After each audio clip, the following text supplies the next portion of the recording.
Cool. Hello, everybody. Real nice to see you this morning. Thank you very much for logging on. Good morning. So today we're pretty excited to share the next phase of what we wanted to talk about with you guys. And this time we're going to talk about clarity that sells. So just a very quick recap of what we discussed before.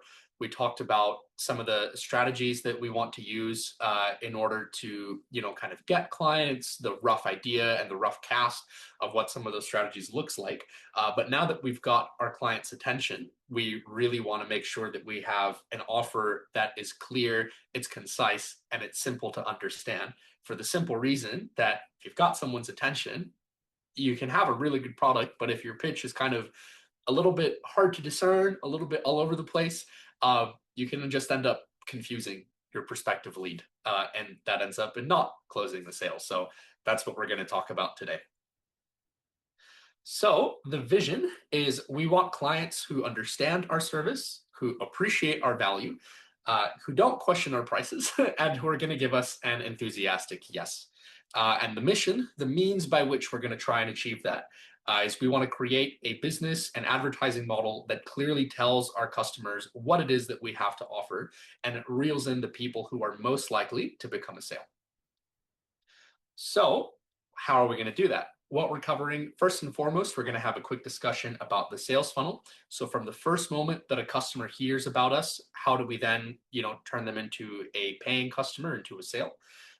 We're going to go over, what is actually a clear offer? How do we go about crafting an elevator pitch? Why is that so important? And then also we're going to talk about clear communication, how we don't waste our customers' time, how to respect our customers' mental bandwidth, and how to keep our communication concise. And then lastly, we're going to talk about clear advertising and what a coherent advertising campaign looks like. So first and foremost, we'll have a chat about the sales funnel. So, how do you use it? What does it mean to us? Effectively, the sales funnel, the goal of it is we want to create awareness through education. So education is effectively, things like our social media content, our posts, video tutorials, whatever we use to have a digital footprint that gives people the means not only to know about what we do, but a little bit about how we do it. The reason that's really important is because education begets the perceived value. So once people know what it is that we do and specifically the how we do it, and they understand the value of it, all of a sudden their prices begin to make a lot of sense to people, particularly if someone hasn't had a lot of exposure or understanding to our service in the past. Education also produces qualified clients, and qualified clients are really good for us because it means that these are people that are already interested in what we do, they already like what we do, and qualified clients ultimately produce sales. So you don't have to be too intense about the sales funnel. It's just to give you an idea of how your customer gets to you. And it's drawn as a funnel because you're going to lose people every step of the way. And that's entirely expected. And you actually want that, because if every single person who even knows about your business is reaching out to you and you have to talk to them, and 1% of those people are actually going to be a sale, that's a lot of energy that you have to personally expend for very few people. So a lot of people ideally are going to be aware of you, and they might be a little interested, some of them. And so those interested people, you want to pick out the ones who actually want your product, and then the ones who are actually willing to pay for it, right? So ideally, by the time someone's messaging you and saying, hey, I saw you, I like what you do, can I have what you're selling? They're going to be someone who probably 80% are going to end up in being a sale. That's what you want. You don't actually want a ton of people coming your way who aren't actually, what Gabriel says, qualified to actually, make the sale. Yeah, or like I think in some slightly simpler terms, if somebody is like, I'm trying to think how to articulate it. If somebody is really not that interested in what you do, you Yeah. sort of want to move them on from that part of the process before you move them on to the next stage, precisely so that, as Abigail said, you don't want to waste too much time and energy, trying to convince someone who's not even really interested in the first place. So what is our elevator pitch? Basically, I want to start off with the why. So why would we craft an elevator pitch in the first place? The process of crafting an elevator pitch helps you know what you do. So in this instance, it's more about the journey, not so much the destination. If you don't know, an elevator pitch is basically, if you're, going up the lift with somebody and you've got like 1 minute of their attention, can you very quickly explain to them what it is that you do? Hopefully, and do a well enough job that they're actually interested. You give them your business card. Kind of a hypothetical scenario, but the main thing that we're trying to articulate here is we want you guys to be able to, ideally even just say what it is that you do, like in a short sentence or in a short phrase, right?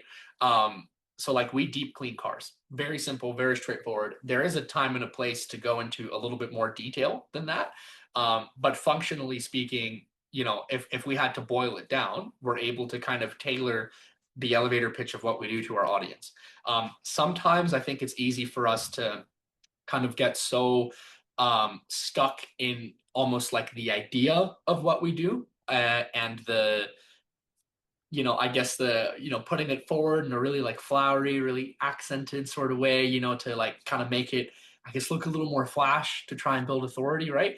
But ultimately, that can end up just causing more confusion than it really helps in some instances. So that's why we want to get, our elevator pitch down pat. So I've got an example of one that I'd like to share with you, but first. I just wanted to say, as an example of why it's so important, when I meet people face to face, those could be potential customers, and I say, we deep clean cars. If they say, oh, cool, then I know, that doesn't interest them. But if sometimes there's a spark, and they say, oh, well, my kids really make a mess of my car, or oh, my company is always on my back for not keeping my car clean. Mm-hmm. Then I can go into more detail, but they've given me that information because the top of the sales funnel is awareness. So I just say, we deep clean cars. They're aware of what I do, and it's only when they go down that I then can go into a little bit more detail. So you're sort of starting right at the elevator pitch. Yeah, perfect. So I just want to show you guys, I think, an example of, a pretty comprehensive but still good elevator pitch. So this is from a guy, you'll see him a little bit further into the presentation as well. What he does is he does like a 3D printed twisting pill organizer. And, pretty straightforward, but, he's got it sort of concise and in a way that I think works. I also wanted to say, this guy, he's got a product that if he were to meet people in real life, he can take it out and show it to them. But if your product is not something that you can easily, so ours isn't, we can't just bring you a dirty car and we show it clean, but we do have, 20, 30-second videos on our TikTok. So when I meet people in real life and they have that spark of interest and they want to know what I do, I usually just pull that up and show it to them. It's interesting. Maybe they like it, maybe they don't, but if you can. The reason that elevator pitch is important is you can use it in real life, you can use it in your advertising, you can use it in if someone sends you a text. If you know what you do down to 1 or 2 sentences, that is a great starting point. Perfect. So now we'll have a look at this elevator pitch. This is a twisting pill organizer, and I need to take my vitamins with me when I travel or go to the gym. I needed something slim and discreet that wasn't in these giant pill trays because I only take a few pills every day, and everything on the market was either cheap plastic from China or some huge, ugly pill tray. So I designed my own. I made it out of cornstarch-based bioplastic to avoid the microplastics issue and added 12 neodymium magnets to keep it from opening in my bag. Then I made it spin. So why make it spin, you might ask? Well, I think taking pills is the worst part of it. It's literally not my favorite thing to do first thing in the morning, so I wanted to try to make it feel a little bit better. Positive association where I can trick my brain into wanting to take my vitamins, So I tried making a fun fidgeting feeling and combining it with a slim design, and now every time I take my pills, I smirk a little bit because it's so satisfying to open. Anyways, that's my sales pitch. Thanks for your support. So yeah, really straightforward. Hope you guys could hear that okay, by the way. If you had any issues, please let us know. But yeah, very clear, very straightforward. 1 minute. 1 minute. Yeah, exactly. Good pitch. So next thing we want to talk about is then communication. So we've got our customers' attention. How do we want to be communicating with them? And again, just to kind of call back to some of the stuff we were talking about before, I'll give you guys some pretty close to real life examples. Yeah, can I do the examples? Yeah, sure. So we've written some here, but we actually have some real life ones here. we'll start with this one. I do not expect you to read all that. I wouldn't read all that. You know, our customer doesn't want to read all that. But if you just give a quick skim over, I'll give you the summary, which is that someone wants their driveway, the snow shoveled and salted. So what they want to do is they want to wake up in the morning and have a clear driveway, right? And this is too much work. That's you know, terrible. that is Yeah. like all this messaging back and forth, all this, and the person doing the snow shoveling is putting too many decisions in the customer's hands. You know, oh, do you want salt from here? Do you want salt from there? The customer wants you to take care of all that. And so the ideal thing you want to do is if the customer does most of the talking, let the customer tell you what it is that they want and how they, you know, what they want to get. And then you think in your head, you go through your options because you know them. The customer doesn't need to know them. You go through your options and you say, look, I think this option is best. And if they then say, oh, well, you know, will this option do this? You can say, actually, it doesn't, so we can switch to this, or we can add this on. Or they say, oh, that's a bit pricey. You can say, well, I included this because I thought you needed it, but we can go down to this. Let them lead the conversation. Don't give them all the options. They don't want to know. All right. And then if we're going to switch to another real life example, this is from one of Gabriel's customers. Probably they posted a video of them cleaning a car, and someone messaged them and said, hey, how much for a Honda Civic? And this is the response. If the customer wants to keep going, they will. If they want more details, they will. But it has everything summarized in those, I think, 3 sentences. That's what your customer want. They want it easy. Yeah, we want to respect our customers' time. So, like for example, something that I've often noticed, like I've worked with some clients, the way that they communicate, they kind of want to posture their business in a certain way. So I'll give you guys an example of some of that, like kind of poor communication. You know, so a customer reaches out, and then like you know, say we want to try and you know, sometimes it's to build authority, or maybe we're a little bit anxious and we end up saying a little too much. But as an example here, you know, we're like responding to a prospective lead and it's like, hello, John, this is Brendan. I'm the CEO of Deluxe Detailing. You know, it's small home-based business. Probably don't need to use a title like that, right? Established in 2026. Thank you so much for reaching out to us. I'm the premier provider of a luxury detailing service, and I have a variety of packages ranging from our economy suite all the way to our all. It's like too much, way too much. Customer doesn't need to hear all that. They don't need to know all that. Just because we can use a lot of words to say a simple thing doesn't necessarily mean we should. Contrast that with good communication. Hey, Mary, thanks for reaching out. I'm more than happy to help. What sort of car is it? A Civic? Great. When are you looking at getting it done? For that size, it should be about 300, but I can confirm once we're there and have a look at it. So there's a lot of ways that a lot of different questions that we can sort of ask to the client, you know, in order to try and tease out all of the relevant information we want to price the job accordingly. It is also the case that there are ways for us to obtain that information that don't require us to play a game of 20 questions with our customer. We want to respect their time, and we also want to respect their mental bandwidth. Odds are the you know, the kind of service that we're providing, you know, people's lives don't revolve around what it is that we do. You know, it is the center of our lives, and we're often really passionate, and that's why we can sometimes have a tendency, you know, to communicate in this, you know, not very effective way. But the reality is, for the people that actually want to pay and use our services, this is going to be a very small part of their day, and we want to keep it as small a part of their day as possible. I think the big thing to remember is by the time your customer has reached out to you, they already want what you're selling to an extent, right? You don't have to sell to them. You don't have to tell them. Your advertising should do that. And we're going to talk about that soon. Should communicate what you do and why they want you. By the time they're down here in the sales funnel, they just want to give you their money. So just let them, you know, don't sell to them, right? Yeah, you don't want to make it difficult Mhm. or exhausting for a customer to want to do business with you. And honestly, it's a good opportunity to look at, you know, if have we ever interacted with a client like this? You know, it's easy to do. It's not a good thing. You know, sometimes it can come from, you know, a lot of different places, like we talked about earlier. Sometimes it's anxiety, you know, sometimes it's, you know, we just want a level of certainty that is not actually reasonable. Sometimes we just need to learn to live with a certain level of discomfort. This is not the way we want to be communicating with our clients.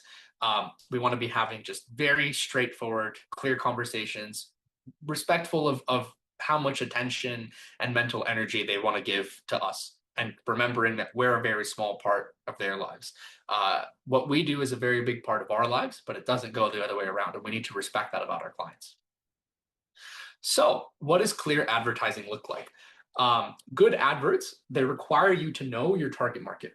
So we're going to talk a little bit about, generally what that demographic tends to look like, especially for the kinds of businesses that we have. Your product and service is not necessarily for everyone, right? If you sell, just as a very simple example, right? Like let's say you sell homemade jam or something, right? You're not going to be selling that directly to kids, just as a very clear example. Sometimes we have a tendency to think of exclusivity doesn't necessarily mean that it's a bad thing, right? Sometimes I think we have an association, and rightly so. We have a dislike of things like, tall poppy syndrome or exclusivity and that kind of thing, but that doesn't necessarily mean that, there's not a time and a place for us to meet our customers where they're at and to know who our clients are. It's up to, and the other thing too is we want to make sure that we look for a client base that can support our business. Not all, like sometimes it's easy to chase a particular type of target market. Often this can happen, if we are starting this sometimes in a very local way. We can sometimes tend to think of our friends and family first, and that doesn't mean that they can't support what we do and that sort of thing, but often friends and family, it's not to say that you can never do business with them, but generally, as a rule of thumb, I much prefer to try and keep those things separate, to the point where if I'm going to do something for a friend or a family member, in some instances I'd actually rather do it for free than charge them, for the sole reason that if someone's a paying customer, the whole mates rates thing can actually blur lines in a way that ends up not being particularly helpful for your business. And the simple thing is, if you wouldn't do it for free, maybe you shouldn't do it at all. And if you wouldn't do it for a reduced cost, if you would do it for a reduced cost but not for free, then maybe you shouldn't, because of the way that might end up hurting, your target market. So the other thing too is you want to have one main product that is front and center. You want to have your offer be clear, a little bit like what we talked about before.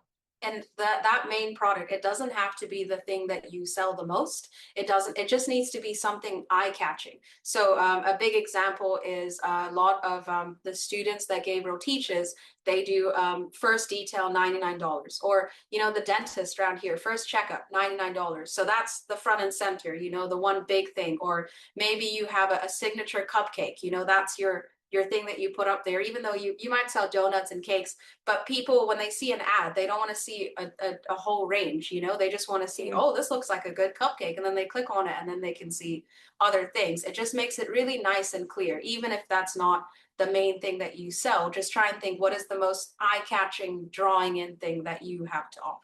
You want to know what your bread and butter is, right? And you do want to focus on that. That is really, really important. Sometimes it's easy for us to want to kind of add, so many extra details, accoutrements and sides and, ways. Sometimes we have a tendency to think that, the more complicated we make our offerings, that's somehow gonna, again, either add legitimacy but it can just confuse the situation. So then going back to what should our target market be? For the kinds of businesses that we're talking about today, we're operating at a small scale, so we need to focus, generally speaking, on things that are low volume and a high margin, right? That's really, really important for us. So what that means is effectively we're not trying to sell, hundreds of units in a day at very slim profit margins and trying to make up that in volume, because usually that's the kind of thing that, if you had a factory and a team of 50, sure. If we're starting from home, then, we need to make sure that we've got, a few sales can pad us out for the week. Now, sometimes is it harder to get sales like that? Absolutely. It is also the case that it's easier to deliver. And generally clients, when we're dealing with this sort of more bespoke clientele, they can also be a little bit more forgiving, provided that we're, again, being respectful of their time and that we are doing what we spoke about last time, which is under promising and over delivering. So functionally speaking, that means high prices and customers who are not going to necessarily object on price, because price is not the primary consideration for them. It's the value of what we're delivering. So I want to show you guys, just going back to twisting pill organizer guy. I think what I think is a really good example of that. So he talks a little bit about, what a good target market is. So we'll just watch a little 3-minute excerpt of this really good video. I just got $100,000. So I'll just skip here.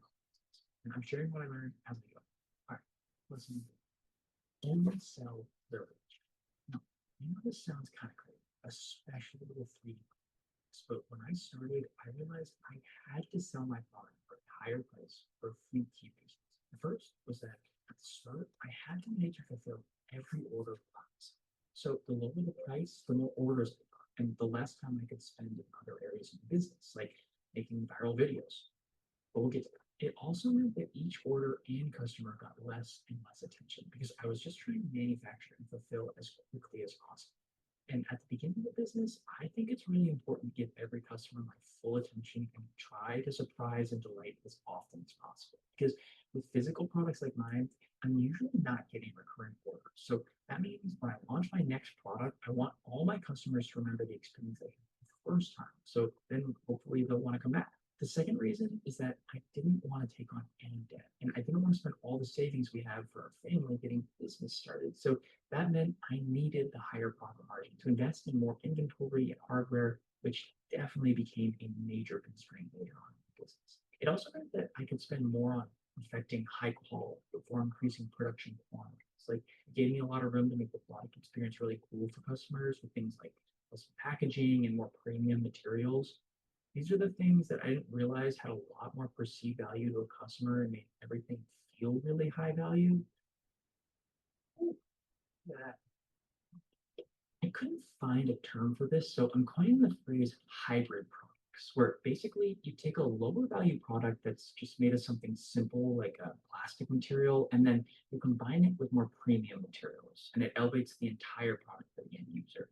You'll find this kind of all over consumer products where they put a piece of metal around the areas where people touch and interact. And I found that if I was going to be selling to higher value customers, that I needed to increase the perceived value as much as possible for the entire development. Also, people have to be able to see and feel the materials. It's a big reason I left the magnets showing instead of covering them. I'm not exactly sure why, but I also love seeing the components. At least that's what I found. And lastly, these are the customers I want. They are the most understanding and supportive when it comes to new businesses. And if I messed up, which I did a ton, the amount of money spent mattered a lot less to them than what it takes this last $100. It just gave me some breathing room during the early stages of getting my legs under me. And I can always go back and make new lower tier offers later, but it's much more difficult to increase the prices after I already started. Trust me. But that leads me to lesson number 2. Cool. So that's a really good video. Highly recommend you guys watch that on your own time. We could probably send out a link later, but that was the excerpt that we wanted to focus on just for now, because again, that target market can really kind of make or break a small home-based business as we're starting out. Cool. So a note on pricing, the ideal job versus the average job. So the reason I have this is how we price our jobs. And I want to give an example. So people that struggle with being late a lot, one of the issues that we have, and I learned this in psychology, is when you picture how something's going to happen, you picture the ideal scenario. You think, well, my dentist appointment is at 8. I'm going to get up, shower, dress, and go. Takes me about half an hour. I'll wake up at 7:30. The problem is what happens is you wake up and you're really tired, so you snooze, and then there's an issue with your shower, and then you can't find your glasses, and then there's traffic, and you're half an hour late because you were picturing things going in the ideal way. But something always happens. Something always comes up. There's very, very few times are you actually going to have everything go exactly as you plan. So when you're pricing a job, I'll keep using our car cleaning example. Instead of thinking, well, we'll just clean this out, takes us this long, this is how much it costs. Assume that something's going to happen. You're going to find out that actually all that dirt is stuck on. You need to scrub it. You can't just blow it out. You're going to you're going to make your cupcakes for your customer, and then you're going to run out of icing and have to run to the store.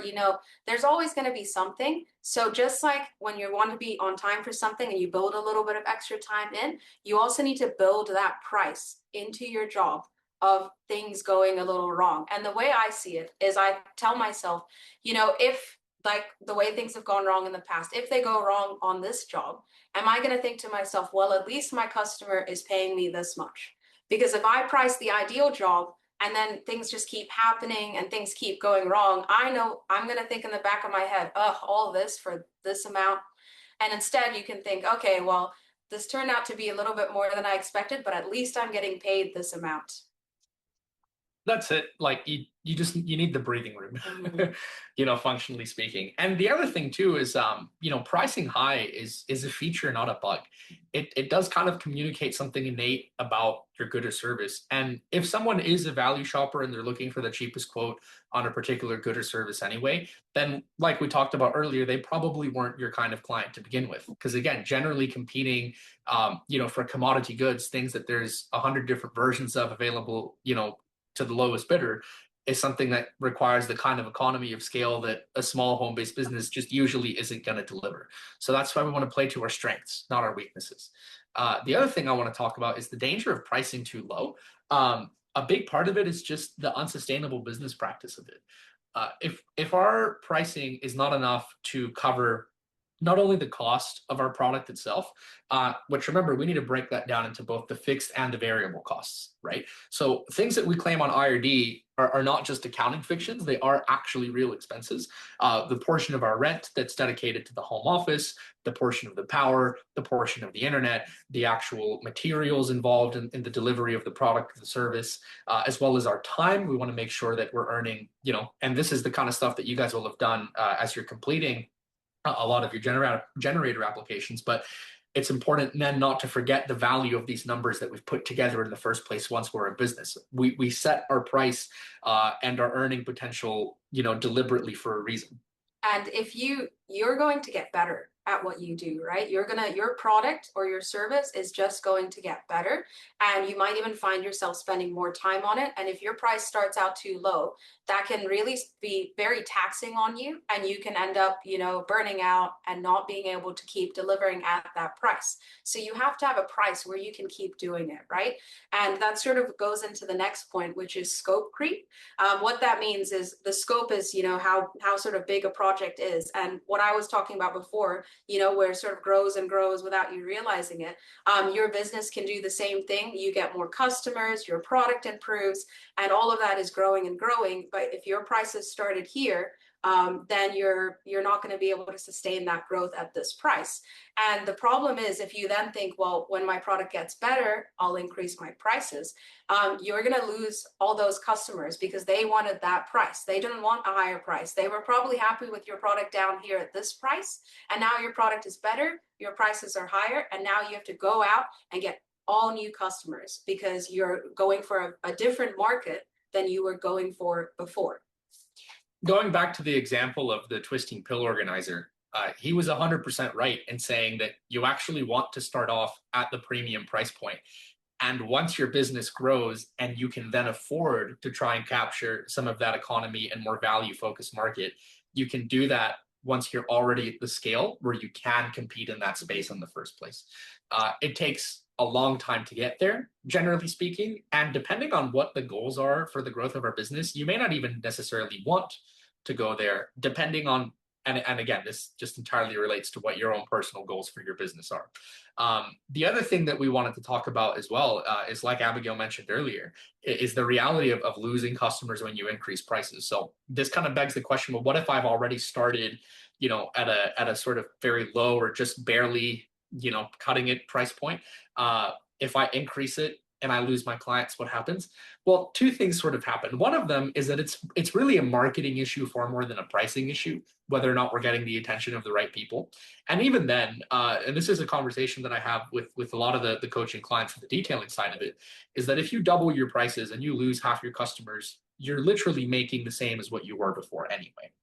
And even if you raise your prices significantly and you lose all of your customers, it means that they weren't really the clients that you should have been dealing with in the first place in order to have a business at the sustainable point.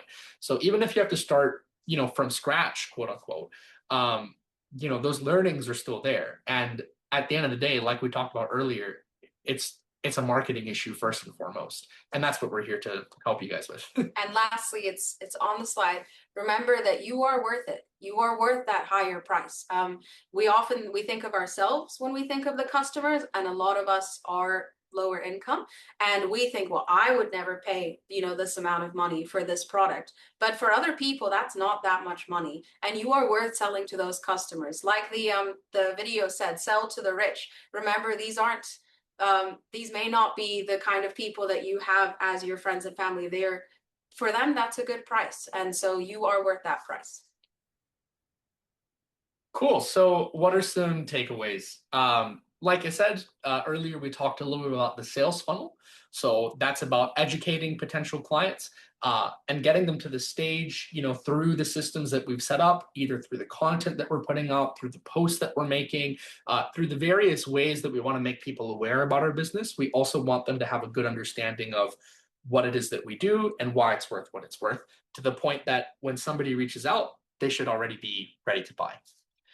We also want to make sure that we have a clear offer. So we want to understand what is our bread and butter offering, what is our core offering, what is our main product, and not confusing people with a whole bunch of sides and extras and add-ons. That doesn't mean that there's not a place for that, right? Upsells can be really powerful, but we want to make sure that we're consulting rather than selling when it comes to those add-ons, and we'll talk a little bit about that in the next session.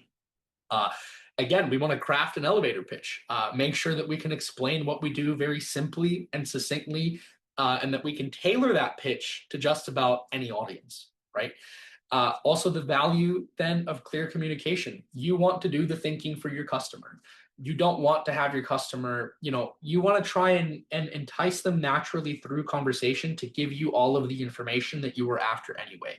Don't treat it, in a robotic way where you're sort of asking very direct, I'll give you guys one real life example of that quickly. I once had a client who, was asking me, people always want a ballpark price or a guesstimate.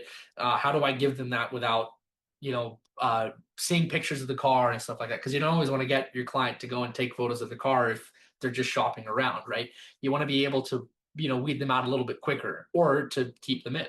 And I told him, well, you could probably just figure out what sort of car it is. And so that he took that information and was then asking his clients, and this is something I had to take responsibility for to fix. He was then asking his clients, what was the make, model, and year of the car? I was like, that's a bit much. I was just asking them, like, how big is it? Is it a sedan? Is it an SUV? Is it there's ways of getting the kind of information that we need without being overly technical or asking for too much detail. And then lastly, we really want to have clear advertising. We want to know who it is that we're advertising to. How do we get their attention? And that is what we're super excited to share with you guys in the next meeting. We've definitely got something pretty special cooked up for you guys on that. Oh, sorry. Oh yeah. So I think we're going to say the same thing. I know that was probably a lot of information, but please let us know if you have any questions. So we wanted to have a good slot at the end so that we can really talk to people and engage with you guys. So please reach out. Yeah, we would love to hear from you guys. Let us know, what are your questions, what's on your mind.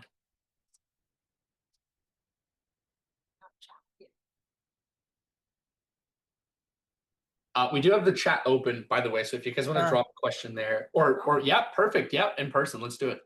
Okay, I just wanted to ask a question. Can I please watch a video of yours that you had last week? Because I missed it. Do you have it? I think there is a recording. If you get in contact with June or the generator, they do have a recording. Yeah. Oh, okay, that's great. Thank you very much. Yeah, no worries. Oh, no worries. Thanks for asking.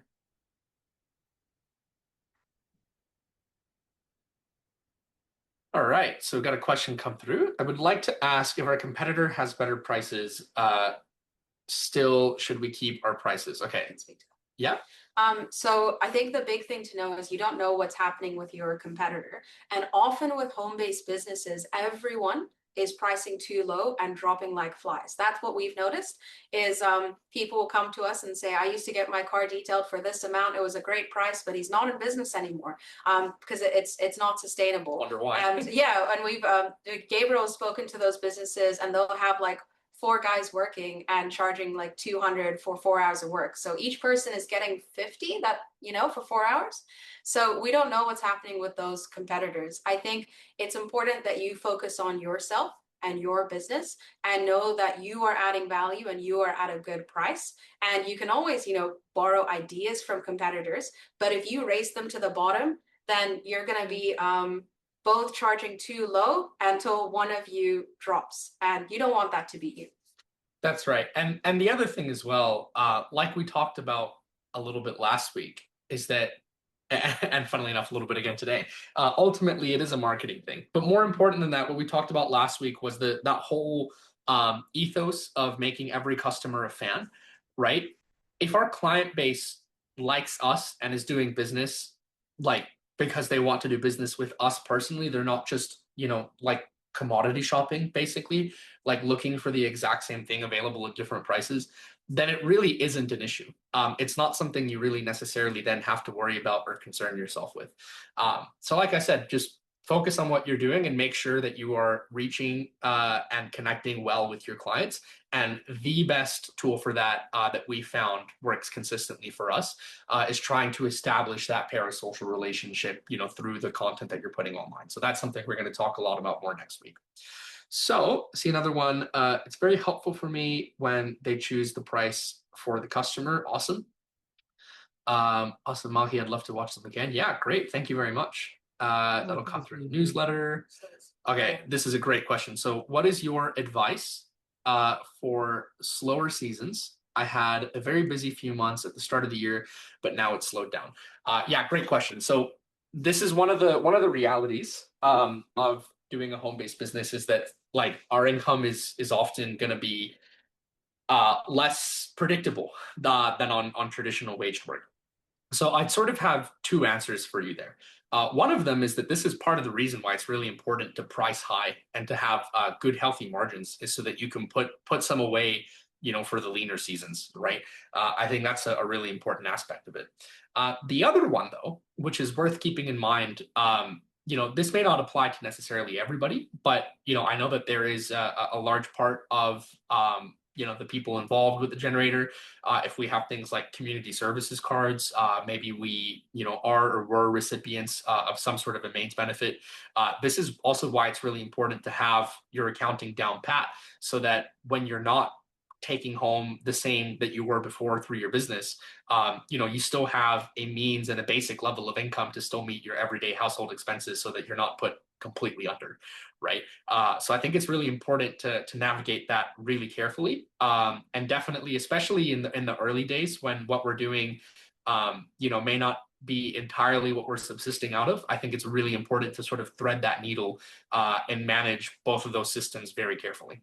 But that is a really, really good question.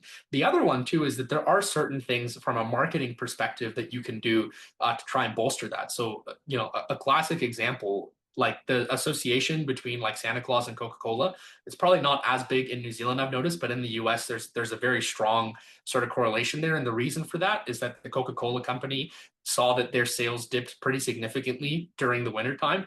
So they put a lot more effort, they doubled their marketing efforts, and to the point where now they actually tend to sell more during the winter, than during the summer, because they just had such a strong brand identity association, which when you think about it, is kind of funny, right? Like, a cold drink during the wintertime doesn't sound like the most appealing thing. But again, there's certain things that we can do, whether they're like additional promotions or specials or just posting more. Basically, you can chase the customers a little bit harder and it does work. It's a great time to work on your advertising, edit your videos for social media, work on your efficiency even, practice at home. Yeah. Awesome. Cool. So see another comments come through. Some of my customers use the hour, but I give them the price about how much room of that house helps me a lot. to start from the lower price. I mean, look, this is the other thing too. Like if you've got a system that works well for you, like you've got an offer that is clear and cohesive for your customers, and you're able to work off of that consistently, then that's great. Like there's nothing inherently wrong with that. It's also the case that sometimes by starting from that lower price and creeping up, we can sort of end up fighting an uphill battle. Generally, I find it can work a little bit better if you start high, and then, like, let's say that's out of the customer's budget, right? Because that you do run into that situation. From there, you can tailor and work to their budget. It's generally speaking, it's a lot easier to, if need be, we generally discourage it, but if need be, to whittle away at a price rather than, sort of working upwards. Part of the difficulty that you can sometimes run into, and if you don't, that's fantastic. Like, genuinely don't change it if it works, right? At the end of the day, there is no, by the book or correct way to do it, except that we want to make sure that we're doing things legally and that we're making money, right? Those are the two main prerequisites. But yeah, that's a great contribution. Thanks for sharing that. And so, Alana, you said, is it legal to increase your prices if they are currently too low? If you have a customer that's already agreed to a price, no, just to be clear. So if there's, although even then, if they're on like a regular schedule, you can change it, but you can't, if someone's buying a cake, say, oh, the price has gone up, they've agreed to that price. But for anything that you're offering, yes, absolutely, you can increase your price you are the business owner, you set the price. It's 100% okay. Just make sure that's reflected in all your advertising.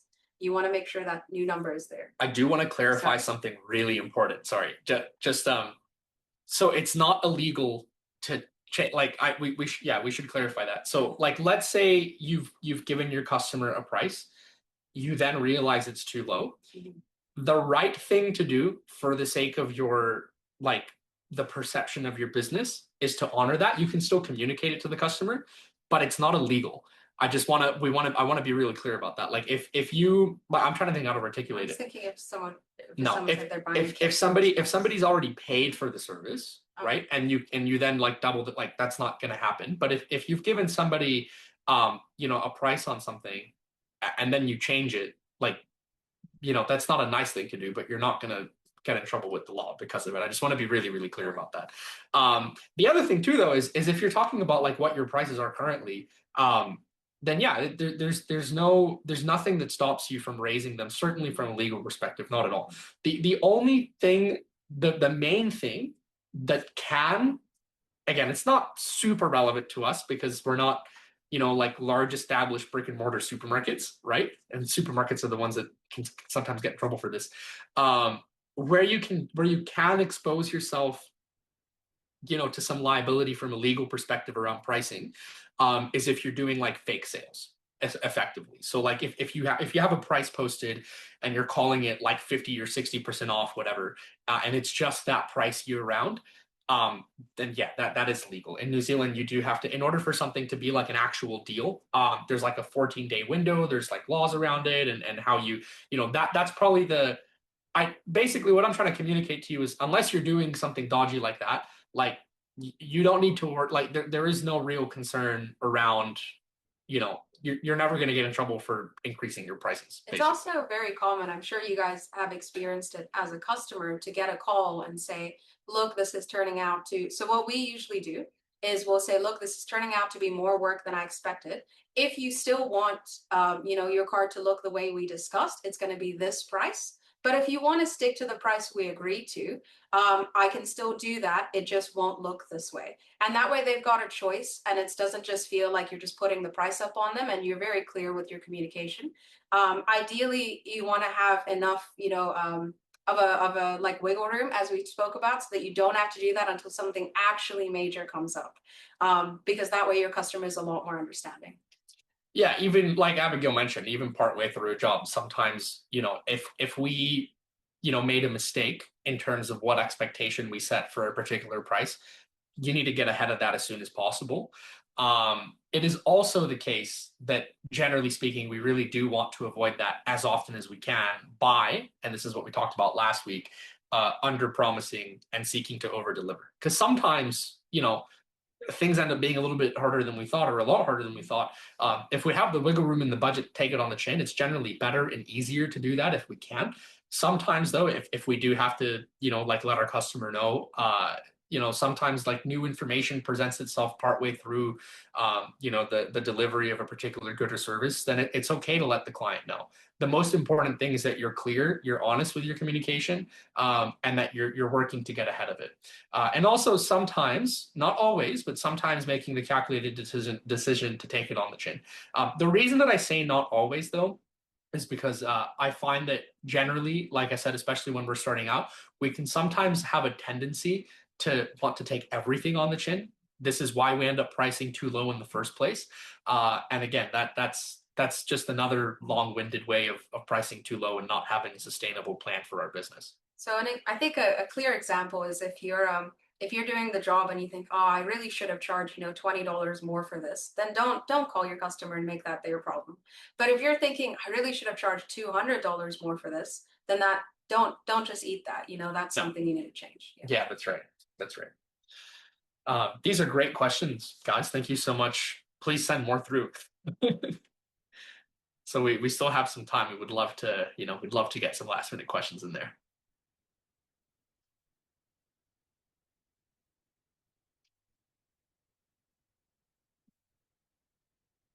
Meantime, I'll have a look at what are some other messages that have come through. Funny because I saw ice cream's perfect. Yeah. Sometimes I'll do combo deals and advertising. Yeah, outstanding. Oh, you're welcome. And yeah, no, cheers, Alana, for that. Yeah, you're very welcome. Awesome. Super cool.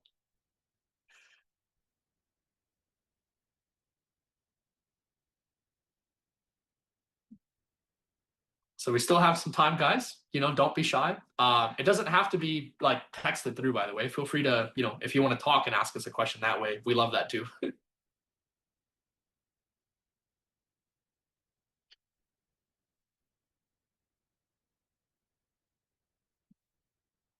All right. Thank you very much, Yasmin. Let's have a look here. I was wondering if it's possible to look at your Facebook page. Appreciate your time. Yeah, if you drop it in the chat, but if you've got a link to it, we can have a quick look. In terms of advertising, what do you think is the best form? Posters or reels? Okay. It depends on your market, but probably reels. Yeah. That's the very straightforward. Okay.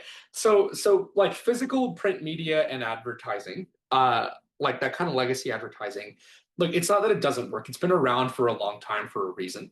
It is also the case that generally speaking, but it depends what you're trying to achieve, right? And cost is probably the main concern there. The thing that we really like about reels and short form content, like for example, if we look at the twisting pillbox guy that we had a look at earlier, this is something he goes into more detail on in his video, but excuse me, he actually uses the short form content like not only to get views, but he can actually derive even ad revenue from that. Sometimes, like if your social media content gets big enough, there's even brands that are like wanting to work with you for you to advertise their product, and so they end up paying you while you're advertising your own product.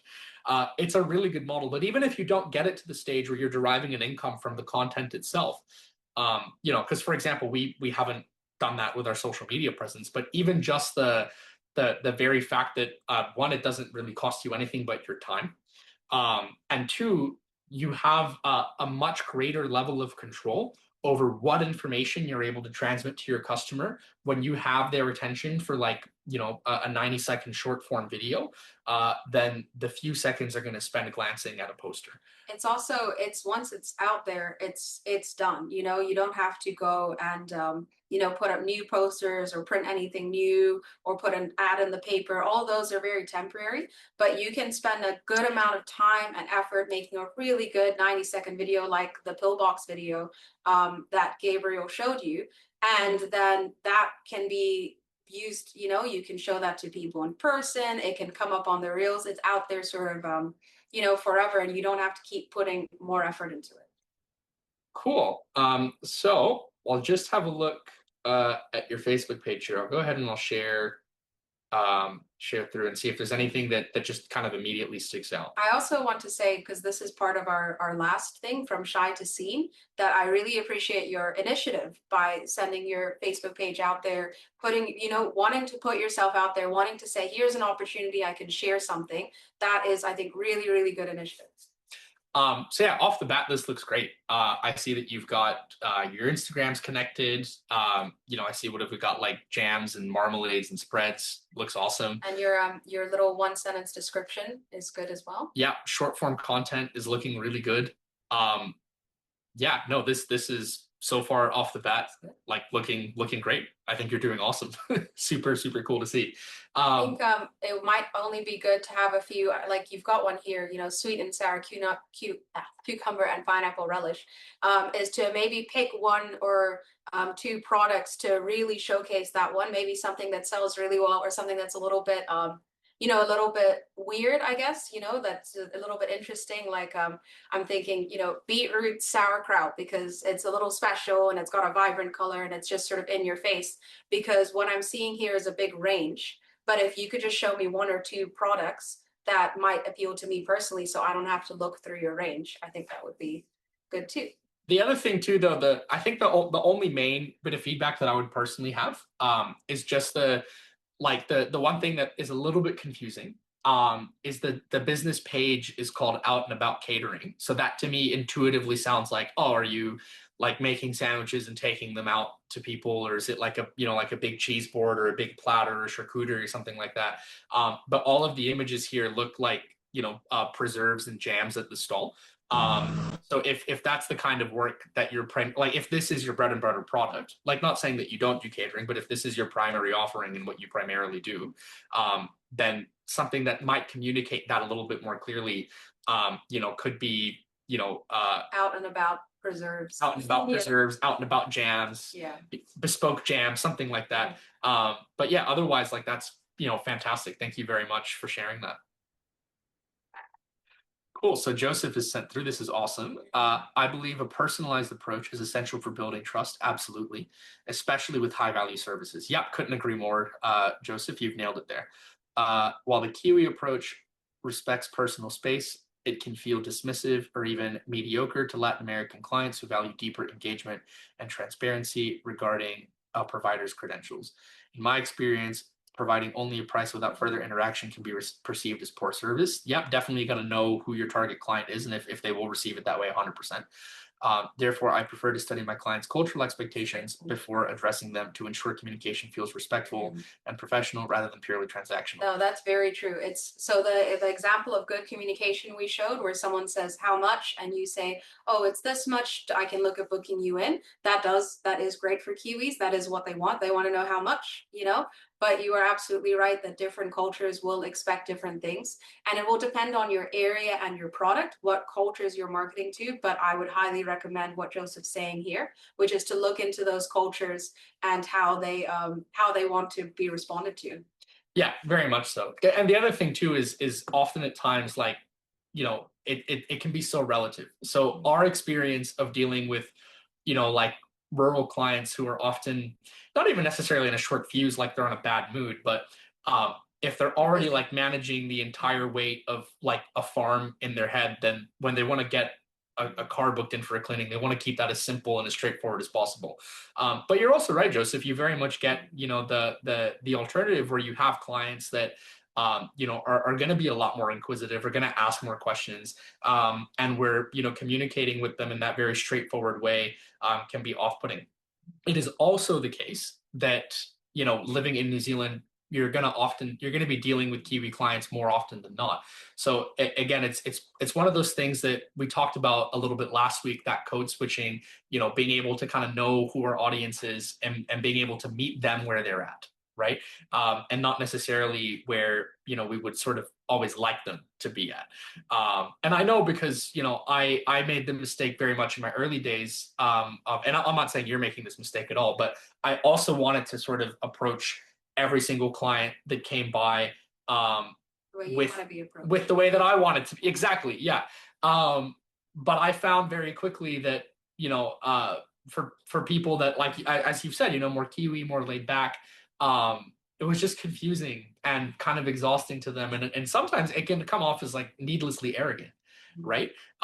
So again, being able to kind of like tailor and adapt our pitch depending on who we're speaking to is super important. And so ideally your advertising would have done so much of that work for you, of, you know, talking about who you are as a person, what you sell, why it's good, so that by the time they reach out to you, they don't need to be told that, they should already know it. Ideally. That's it. Yeah. Like for some clients, like transactional is not a bad thing. Sometimes it's what they're looking for. So you have to know exactly what it is that your customer's looking for. And if they want something very different to that, then yeah, 100%. Make sure you deliver on that. So thank you very much for that contribution. That was super helpful. Rightio. So we got 3 minutes left, gang.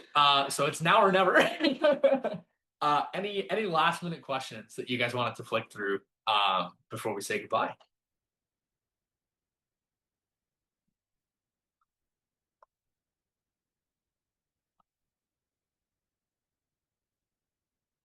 Oh, thanks very much, man. Appreciate the feedback. It's awesome. No, you're very welcome, Chantel. Thank you. Thank you so much. Super glad to be here for you guys. Okay, great question here from Yasmin. Is it effective on TikTok, Facebook, or Instagram? Ideally, all of them. Yeah, it's really easy to cross post. Like if you're making short form content that works well for Insta, it's just as easy to post it to your Facebook, and it's just as easy to post it to your TikTok.